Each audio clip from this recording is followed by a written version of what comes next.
ఈరోజు ఈ మాటలు వింటున్న సహోదరుడు సహోదరి వినో.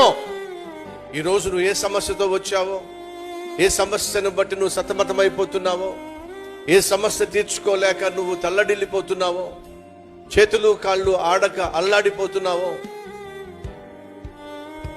ఒక అడుగు తీసి అడుగు వేయలేని నిస్సహాయ స్థితిలో ఉన్నావో, ఆ సమస్యకు పరిష్కారం ఉంది. ఎక్కడ? నీ ఇంట్లోనే. ఎక్కడ? 4 గోడల మధ్యనే. ఎక్కడ? నువ్వు మోకాళ్ళ మీద పడినట్లయితే అక్కడికే దేవుడు జవాబును పంపిస్తాడో. నువ్వు ఎక్కడికో వెళితే కాదు జవాబు వచ్చేది. నీకు మొదటిగా జవాబు రావాల్సింది ఎక్కడో తెలుసా? నువ్వు మోకాళ్ళ మీద ఉండి యేసయ్య పాదాల సన్నిధిలో మోకరించి ప్రార్థన చేసినప్పుడు అక్కడకు జవాబు వస్తే ఎక్కడికైనా జవాబు నీకు కూడా వస్తుంది. అర్థం చేసుకో.